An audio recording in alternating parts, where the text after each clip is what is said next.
Hi there, my name's Dakota and I'm with Northern Knives. Today we're talking about a special knife that we made with our friend Paul Munko, otherwise known as ColorfulFilth, down there in the lower 48s. He's a pretty popular pop artist. Where's he located? Connecticut. Did you say, oh okay, I was going to say, did you say lower 48 because you didn't know? No. Because I didn't know. Would have called him out. He's a nice guy, though. I like him. And cue the intro. All right.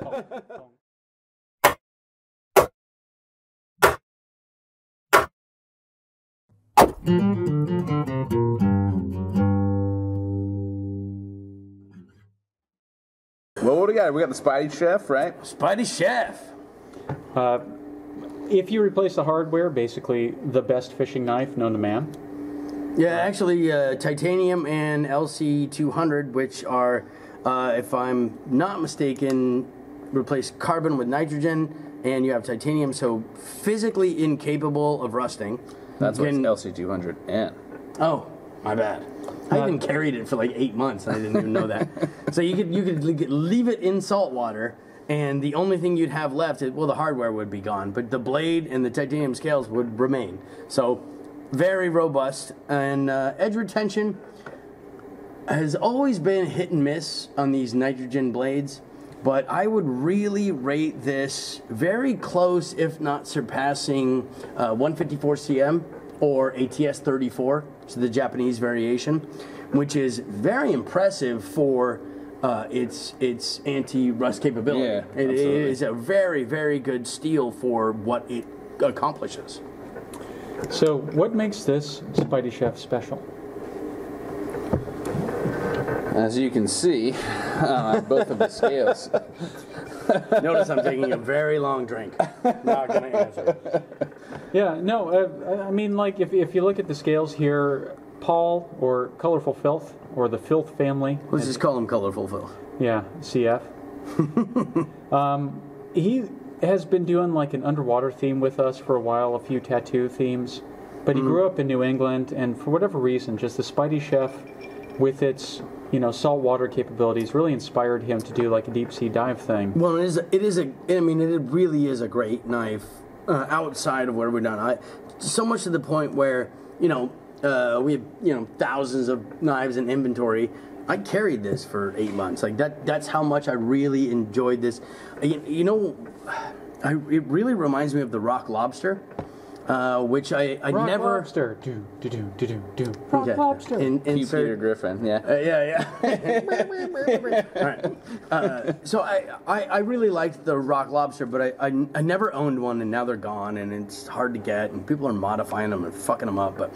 But this really reminded me of that. Plus, LC200N is new in this year. What is this? This is a 2019? It's 18 or 19. Yeah, I mean, I carried it for months, and it's... okay, so this is probably a 2019.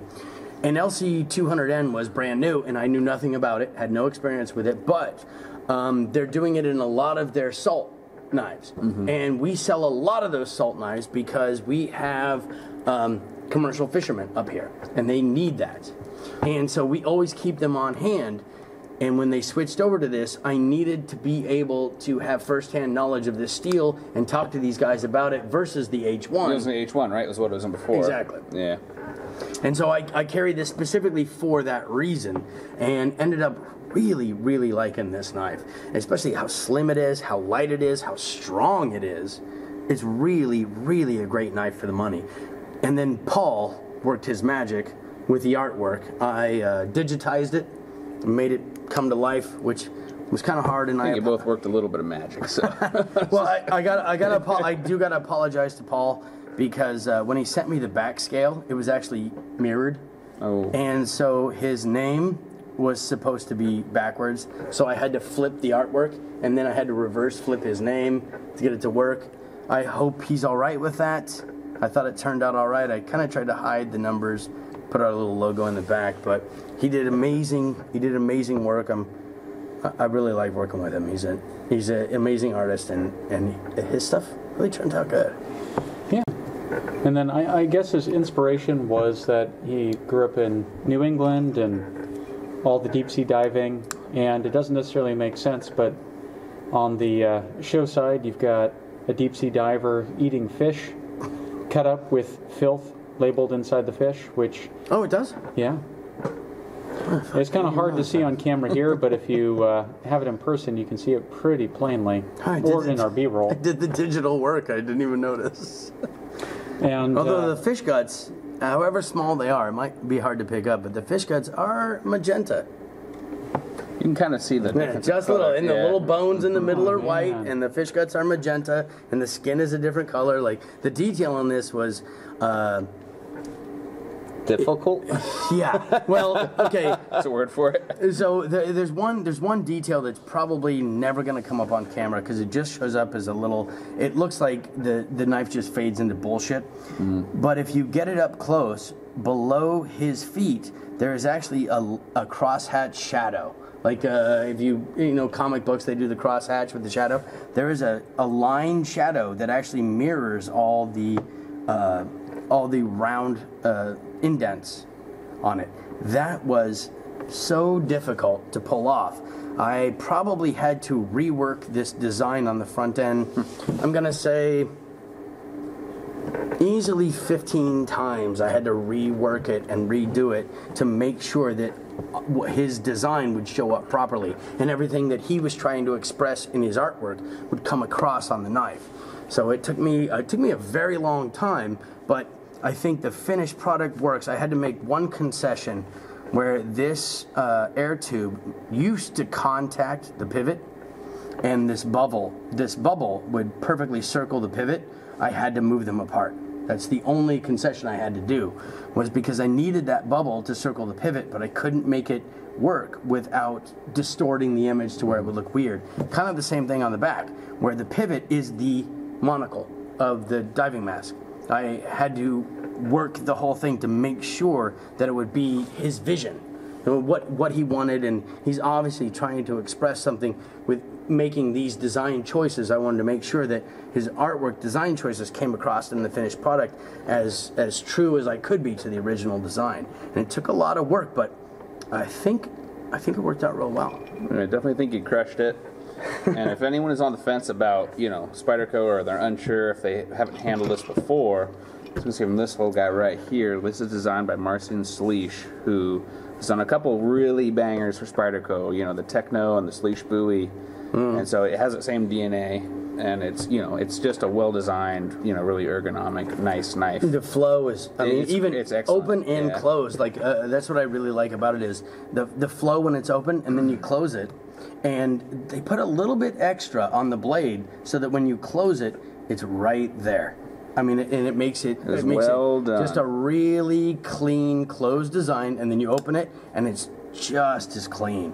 It's really a nice attention to detail. I really enjoyed owning that knife. Being a neophyte, I really enjoy that they actually have hand grips on this thing, so you don't just slide right up the blade when you're working with it, which seems to be something that a lot of people neglect with their knife design for some reason. They make this really cool knife, it's got an awesome blade geometry, it's got this awesome handle, and then you go to use it and you just take all your tendons out. If you look at any of the knife designs that we make, almost all of them have a heavy bias to the stop, to the point where the handle will be here and then it will come out heavy and the blade will start here, specifically so you don't come up. Because I've had that's my only problem with Scandinavian knives, is sometimes that swell handle style. If you're up inside an animal and you hit a bone, it just you just jolt and up. you just come up off of it, especially with the fat, and you're slippery, and you just come up and come on, there's not a lot of bullshit in your fingers. It's all tendons. You know what I mean? You cut real deep on the fingers and you can't close your hand anymore. You know what I mean? You just have these things. You know what I mean? They just kind of do this. Right? Thousands of years of evolution, and we couldn't figure out anything better.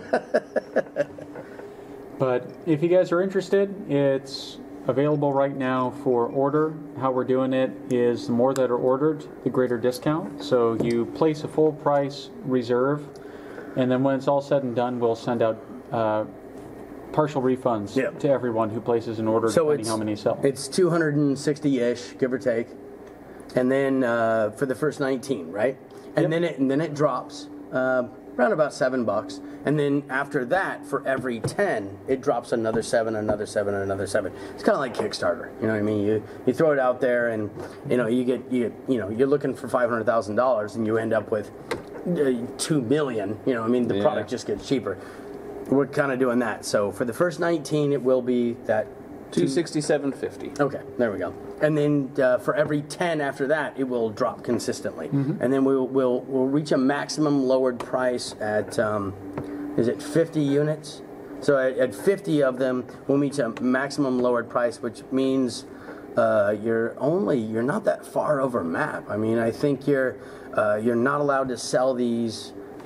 You'll end up paying like what, $5 to $7 for the anodizing of the customization. I think something it's more like that. 15. Is it 15? Even so, for that kind of work, I mean, $15 is pretty unreal. I got a shitload of time in this knife. Exactly. And plus, now I got to do it all over again. Yeah. But I'm fine with that. I like the project that much that I'm not interested in just raking a bunch of money. And I really like the artwork. I like the project. I like the whole idea of it. I want it to be out there. And so I'm not taking a bunch of money.